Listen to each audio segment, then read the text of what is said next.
여러분 안녕하십니까. 2월 5일 새벽입니다. 저는 책입니다. 어제 이재명이 느닷없이 공직선거법상 허위사실 공표 조항에 대한 위헌 법률심판 재정 신청을 냈습니다. 느닷없는 것은 사실 아닙니다. 지난번부터 냈다 이러다가 내지 않은 것처럼 보였는데, 그런데 갑자기 또 냈으니까 제가 느닷없이 냈다 이렇게 표현을 한 겁니다. 그동안 제가 말씀드린 대로 이러한 위헌 법률심판 재정 신청을 둘러싸고 낸다, 내지 않겠다, 이미 냈다 등 온갖 루머가 돌 정도로 이재명이 이 법률 무기를 언제 쓸지 다들 궁금해했습니다. 이재명이 오직 시간을 끌 목적으로 벌이는 일이라는 것을 모르는 사람이 없을 정도가 되었습니다. 그런데다 이재명의 공직선거법 위반 사건 항소심을 맡은 서울고법 형사 6-2부 재판장 최은정 부장판사는 더 이상 이재명의 재판 지은 진술에 흔들리지 않겠다, 이런 점을 아주 공공연하게 밝혀왔습니다. 말하자면 정인 신청 또 피고인 측 13명 중에 1명만, 그리고 검찰 측에서도 1명만 받아들이겠다는 것을 공개적으로 천명하기도 했습니다. 그래서 2월 26일엔 변론을 종결하면 아마도 3월 초순에는 항소심 선고가 있을 것으로 보였습니다. 그래서 윤 대통령에 대한 헌법재판소 탄핵재판이 먼저 끝나느냐, 아니면 이재명의 공직선거법 위반 항소심이 먼저 끝나느냐, 이 문제가 세간의 관심을 끄는 일이 됐습니다. 한 말씀 더 드리자면 이재명 측에서 13명이나 정인 신청을 했지만 사실 1심을 2년 2개월을 끌 정도로, 원래 6개월 강행 규정을 넘어서서 2년 2개월을 끌 정도로 피고인 측으로서는 1심에서 정인 신청도 할 것은 다 한 것처럼 보이기 때문입니다. 어떻든 이렇게 시간 싸움을 벌이게 됐습니다. 말하자면 윤석열 대통령이 목이 달아나기 전에 이재명이 앞에 철퇴가 만약에 내린다면 이번 이른바 대란은 마침내 종지부를 찍을 것이기 때문입니다. 윤석열의 내란죄냐, 쉽게 말해서 윤석열이 난이냐, 아니면 이재명 민주당이 난이냐, 그것도 아니라면 오동훈이 난이냐, 혹은 시무정이 난이냐, 이런 대란 논쟁은 마침내 종지부를 찍을 것이다, 모두 그렇게 기대를 하고 있습니다. 그래서 자연스럽게 이재명의 재판 지연에 다시 초점이 맞춰졌습니다. 이번 위헌법률 재정 신청이 그래서 주목을 받았던 것입니다. 과연 언제 될 것인가? 그런데 드디어 이번에 냈습니다. 그러나 서울고등법원 형사 6-2 재판부가 이를 받아들일 가능성은 제가 알기로는 전무합니다. 지금 재판부는 그동안 신속한 재판을 거듭 강조한 터인데다가 무엇보다도 이 공직선거법상 허위사실 공표가 위헌이냐 아니냐, 이 여부는 이미 헌법재판소에서 여러 차례 심사 대상이 되어서 합헌 결정이 났기 때문입니다. 그런데 이를 모를 없는 이재명의 공직선거법 허위사실 공표 처벌 조항에 대해 위헌 법률심판 재청 신청 서류를 제출한 것입니다. 다시 정리하자면 이 위헌 법률심판 절차는 재판 중인 사건에 적용될 해당 법률 조항이 헌법에 위반됐다, 이런 의심이 될 때 헌법재판소에 이 조항이 위헌인지 아닌지 그 여부를 판단해 주십시오, 이렇게 요청을 해달라, 법원에 그렇게 요구를 하는 제도입니다. 재판부가 이를 받아들일 경우에 헌재 결정이 나올 때까지 재판은 중단이 됩니다. 그런데 재판부가 이를 받아들이지 않아도 이재명 측이 노리는 지은 진술은 또 있습니다. 이 내용은 사실 보통 사람은 잘 모르죠. 만약에 법원에서 위헌 법률 심판 재정 신청을 받아들이지 않는다면, 그러면 피고인 쪽에서는 당장 내가 피해를 입으니 헌법소원을 내게 됩니다. 이게 아주 재미있는 구조입니다. 헌법재판소에 헌법소원을 내면서 법 적용을 중지시켜달라, 이렇게 가처분 신청까지 함께 내는 것입니다. 헌법소원은 다들 아시는 대로 개인이 공권력의 행사 또는 불행사로 인해서 기본권이 침해되었을 때 이를 구제받기 위해 헌법재판소에 직접 청구를 하는 제도로서 국민의 기본권을 보장하는, 어떻게 보면 우리 헌법에 정해놓은 마지막 보루입니다. 그런데 말입니다, 과연 편향성이 논란이 된 이번 헌법재판소가 이재명이 낼 헌법소원에 대해 어떤 태도를 보일까요? 만에 하나라도 받아들이고 가심까지 받아들이면 그러면 고등법원 재판이 중지가 됩니다. 다시 말씀드리지만 문제는 가처분을 받아들일 때입니다. 저는 차마 헌법재판소가 노골적으로 이재명의 지은 진술에 가담하지는 않을 것이라고 생각합니다. 어떻든 대장동 게이트를 비롯해서 이재명을 둘러싼 수많은 중형이 예상되는 사건들보다 공직선거법 위반 사건과 이 위정교사 사건, 이건 1심에서는 무죄를 받았죠. 이것도 근데 2심에서는 어떤 결론이 나올지를 모릅니다. 이 위정교사 사건, 항소심이 지금 이재명의 사법리스크 최대 현안이 되어 있습니다. 그 중에 공직선거법 위반은 이재명으로서는 초범이 아닙니다. 그래서 더더욱 이번 위헌법률 심판 재정 신청을 내는 이재명의 진술은 재판 지연을 노리는 것밖에 되지 않는 것입니다.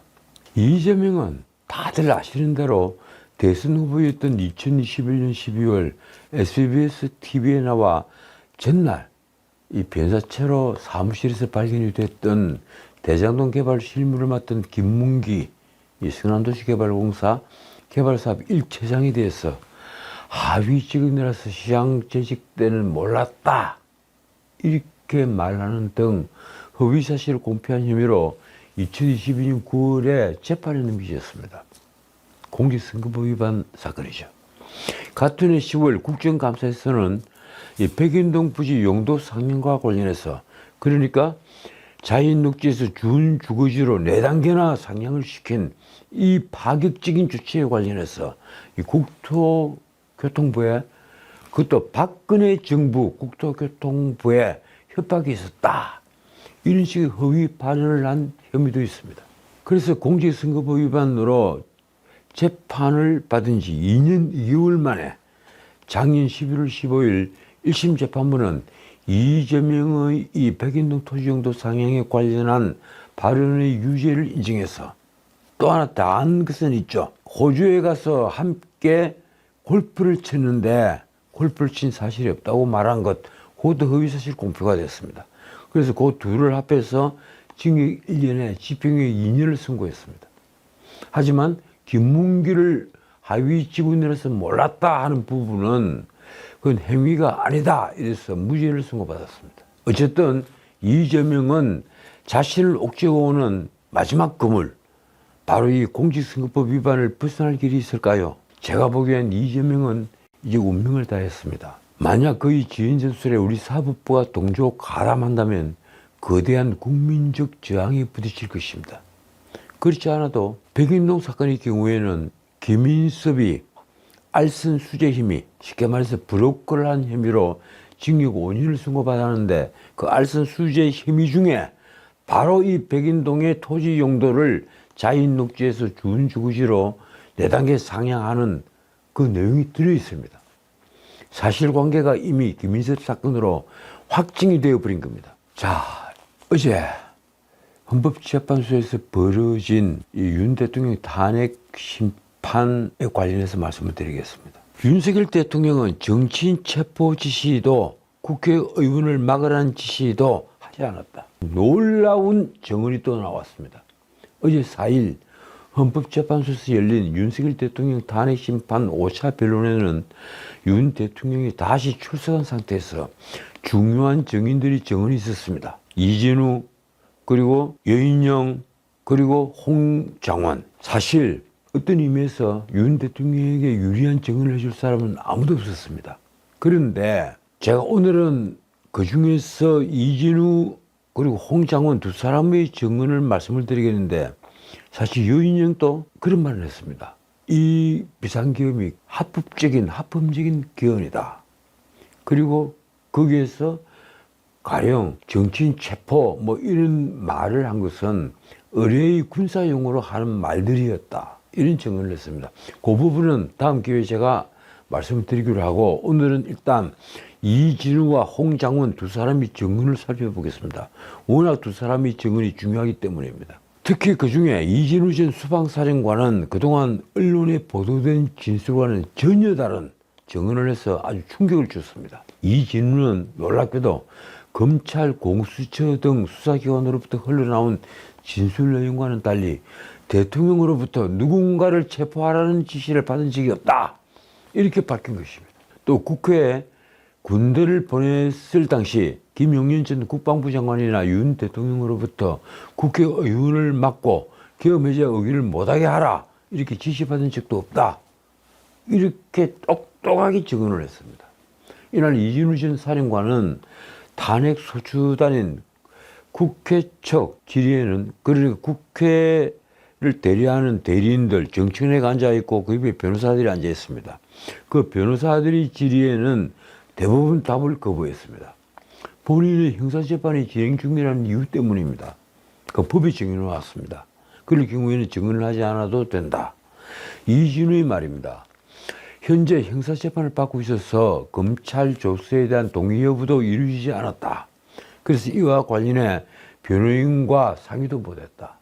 엄중하고 중요한 상황인 것을 알지만 말씀드리기 제한되는 것을 양해 바란다. 이 질문은 앞서 검찰 조사와 국회 현안 질의 등에서 계엄 당일, 그러니까 작년 12월 3일 밤에 윤 대통령과 세 차례 통화를 했으며 대통령이 국회에 있는 사람을 끌어내라 이렇게 지시를 했다고 진술을 한 바 있습니다. 그런데 이 진술과 어제 헌법재판소에서 벌여진 정인신문에서는 아주 상반된 증언을 한 것입니다. 그러나 이날 헌재에서는 아까 제가 말씀드린 대로 국회 측 질문에는 이에 답하지 않았습니다. 이 질문은 국회 현안 질의에서 왜 그렇다면 허위 답변을 했을까요? 이 질문은 제가 말씀드린 대로 어제 국회 측 대리인 질문은 대부분 답하지 않았는데 그러나 윤 대통령 측 질문에는 대답을 했습니다. 놀랍게도 이진우 수방사령관 또 비상계엄을 사전에 통지받지는 못했습니다. 이렇게 말합니다. 비상계엄을 방송으로 봤다. 이걸로 위법 여부 판단을 하기는 어렵다. 그는 또 비상계엄 당시 상황을 자세히 기억하지 못한다고도 했습니다. 이준우의 말이 이렇습니다. 제 기억과 제3자 진술에는 다른 것이 많다. 국회 출동 지시는 김용민 장관으로부터 받았다. 이진우는 계엄 사건에 군인이 정치적으로 이용됐다고 생각하느냐 하는 국회 측 대리인의 질문을 받자 잠시 호흡을 고른 뒤에 이렇게 대답을 했습니다. 군에 대한 비전을 갖고 있었고 제 역할을 통해 다음 세대 후배 장병들에게 좋은 선례와 모범이 되길 바라는 목표로 살았다. 자, 그러자 국회 측 대리인이 아주 모멸려린 질문을 던졌습니다. 이 질문은 정말 평생을 군복을 입고 살아온 군인을 모욕하는 질문입니다. 당신은 불행한 군인 같다. 이 질문은 잠시 불편한 내색을 드러냈습니다. 그러면서 이 질문은 이렇게 반문을 했습니다. 안 불행한 군인은 무엇인가? 위험 상황에 대해 이것저것 법적인 것을 따지는 게 행복한 군인인가? 그는 그 뒤에 이렇게 덧붙였습니다. 헌법재판관들 앞에서 질문에 대한 답변을 대부분 못 드렸다. 죄송스럽게 생각하고 반성한다. 그러나 제 형사재판에서는 군인답게 담대하게 다 진술할 것이다. 말씀드린 대로 형사재판이 있기 때문에 답변을 다 못했다. 그것이 죄송하다. 이런 얘기를 했는데 이때까지 전체적인 진술의 취지를 보면 그렇습니다. 나는 군복을 입은 사람으로서 어쩌다가 이 사건에 휘말리게 됐는데 그래서 지금 군복을 벗고 구속까지 된 상태인데 그것이 억울하다기보다 나는 군인으로서는 최선을 다해왔다. 이 얘기를 하고 있는 겁니다. 그렇습니다.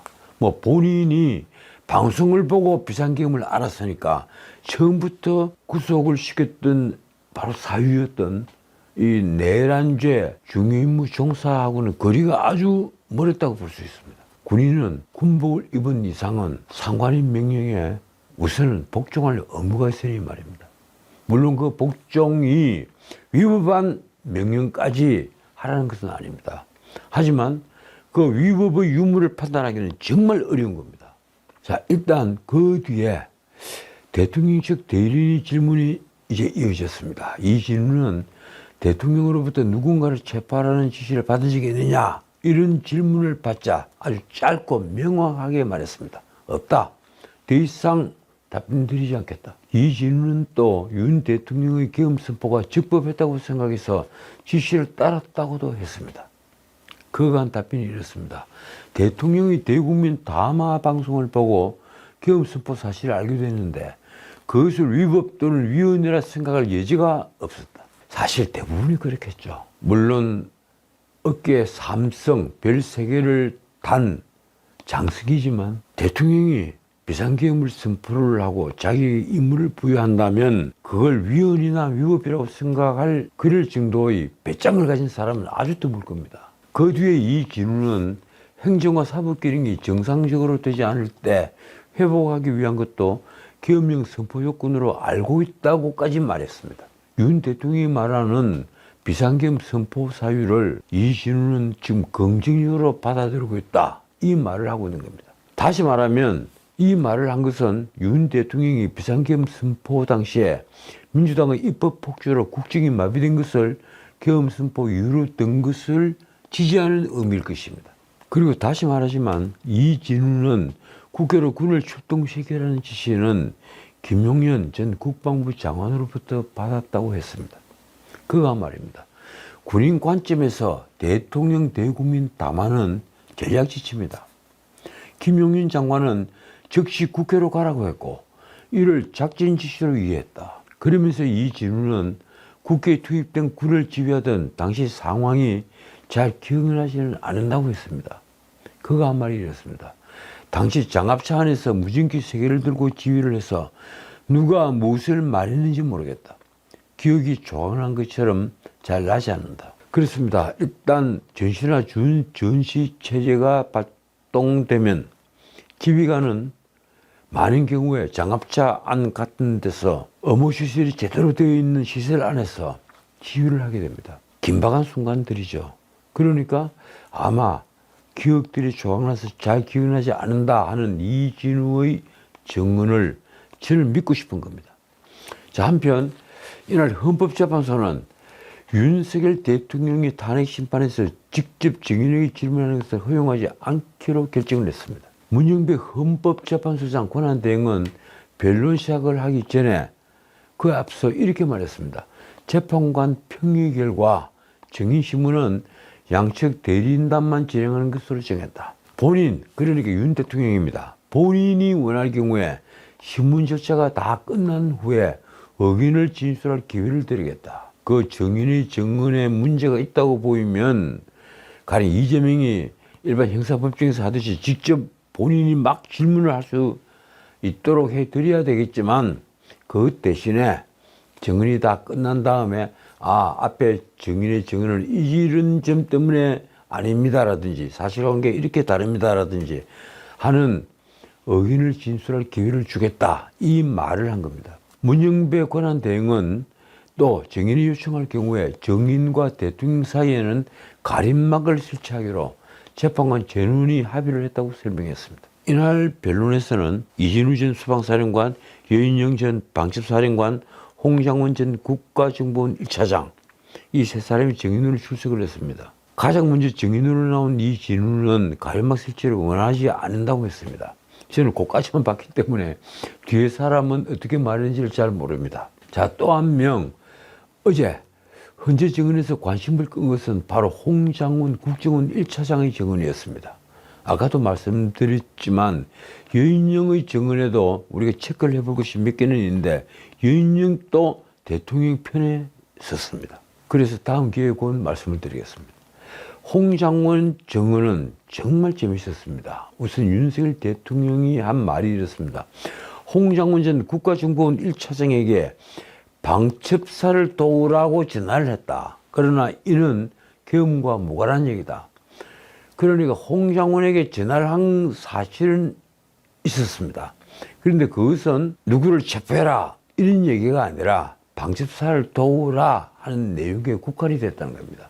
윤 대통령은 이날 제가 만약 계엄에 대해 국정원에다가 뭘 지시를 하거나 부탁할 일이 있으면 국정원장에게 직접 하지 차장들에게는 하지 않는다 이렇게 말했습니다. 그러면서 이렇게 확언했습니다.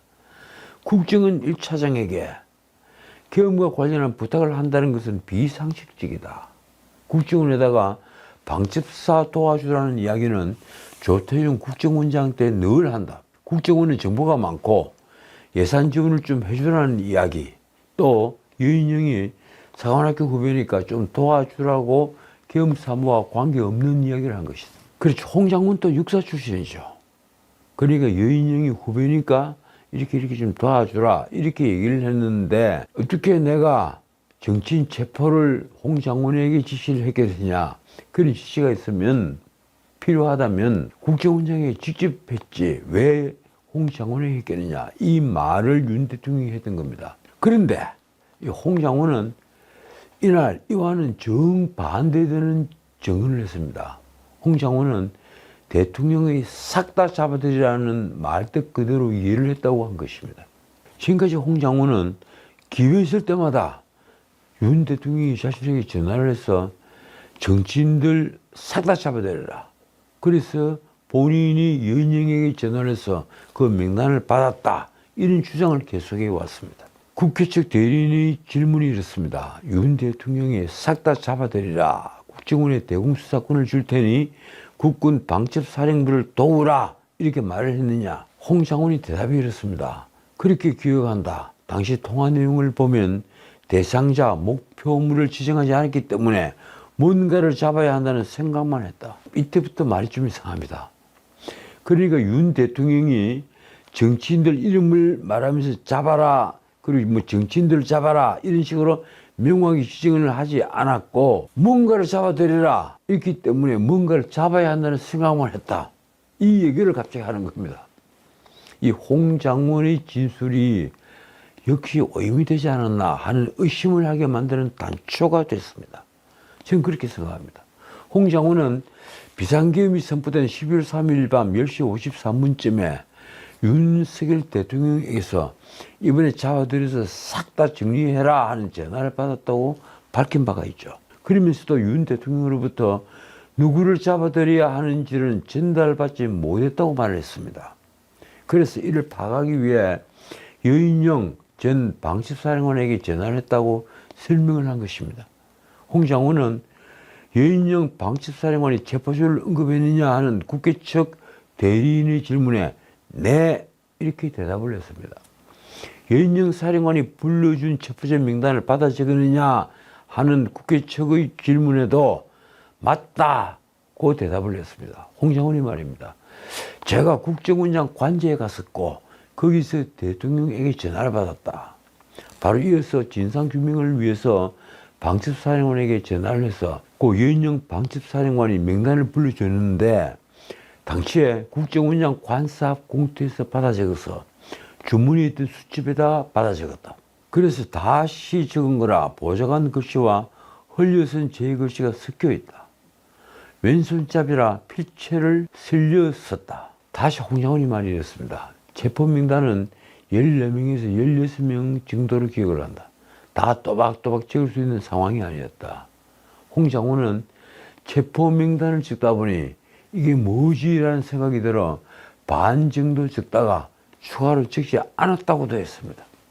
글쎄 이 점도 이상합니다. 만약에 싹 다 쓸어버리라는 대통령의 지시를 정확하게 받았고, 그리고 그 명단을 여인영으로부터 받기 위해서 수첩을 꺼내서 흘려 쓰든 바로 쓰든 어떻게 쓰든 간에 적기 시작을 했다면 그 명단을 절반쯤 적다가 더 적지 않았다는 것은 너무 이상하지 않습니까? 그 명단까지가 다 대통령의 지시인데 말입니다. 그런데 그는 추가로 적지 않았다고 했습니다. 절반만 적었다. 그래서 체포 명단을 보고 뭔가 잘못됐다는 생각이 들었다는 것입니다. 그 뒤에 홍 장군이 한 말이 이렇습니다.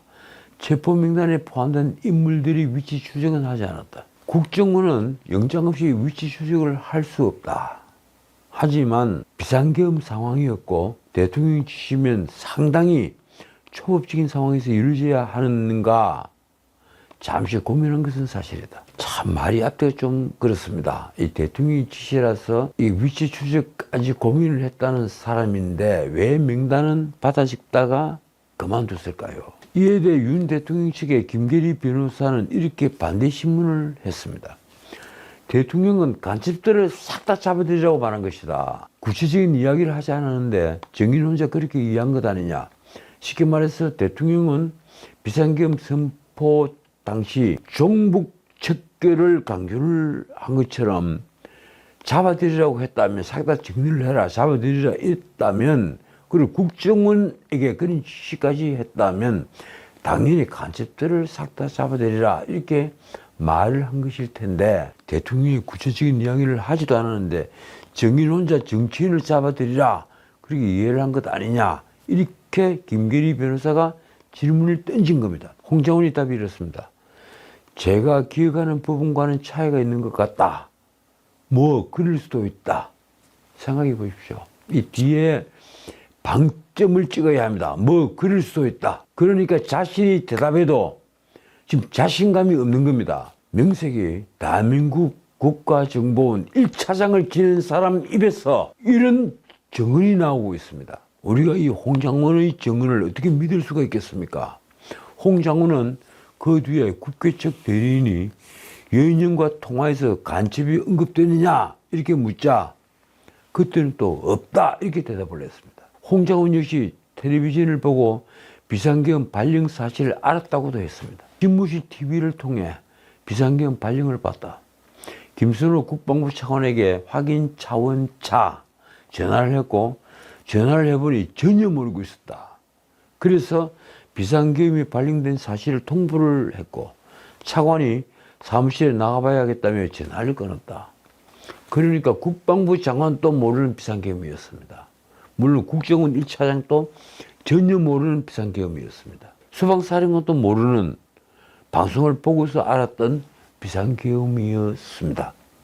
그런데도 이런 비상계엄을 두고 우리가 내란죄라고 할 수 있다고 봅니까? 만약에 내란죄의 고의가 있었다면 처음부터 이것보다는 훨씬 더 치밀한 준비를 했겠죠. 홍장훈은 이어 여인영 방첩사령관에게도 똑같이 어떤 상황인지 물었고, 여인영은 저희도 몰랐다. 그냥 위에서 시키는 대로 하는 것이라고 답변을 했다. 이렇게 말했습니다.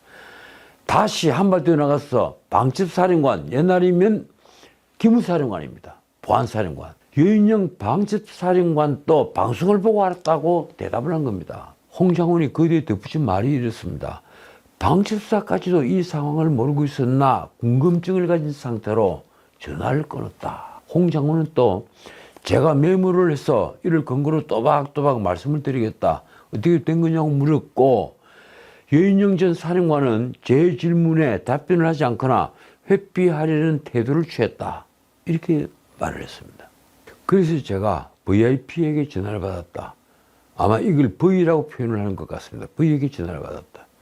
대통령이 지원해 주라고 했다. 이렇게 말을 하니까 여인영이 그때부터 상황을 설명해 주기 시작했다.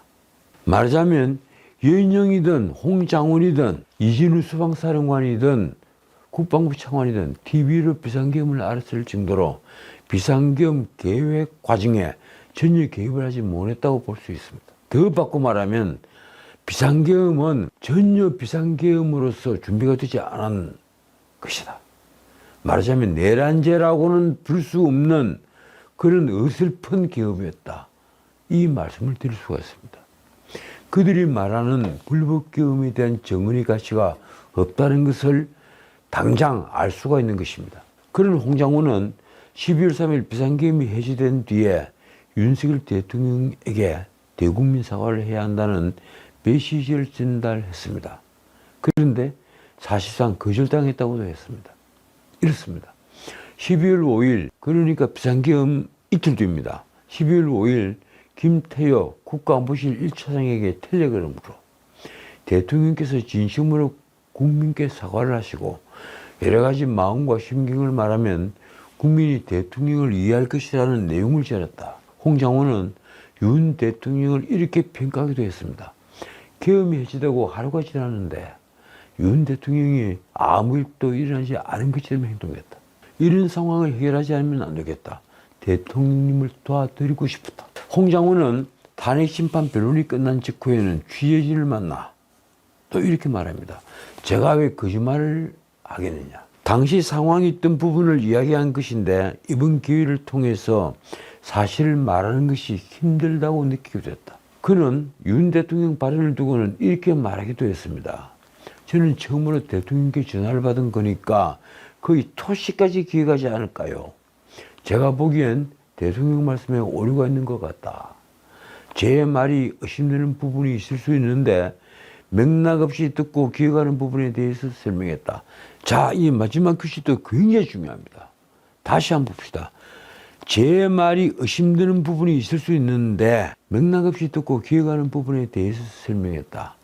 그래, 자기 자신이 말이 좀 이상하게 들릴지 모르겠는데 그러면서 자기 자신의 말을 변명을 하고 있는 겁니다. 맥락 없이 듣고 기억하는 부분에 대해서 설명했다. 이 말은 바꿔 말하면 내 말이 맥락 없이 듣고 내가 기억을 한 것이기 때문에 틀릴 수도 있다. 이 말을 하고 있는 겁니다. 명색이 국정원 제1차장인 홍 장훈이 입에서 이런 말이 나왔습니다. 홍 장훈은 그러면서 윤 대통령 측 대리인의 신문을 두고는 또 이렇게 말했습니다.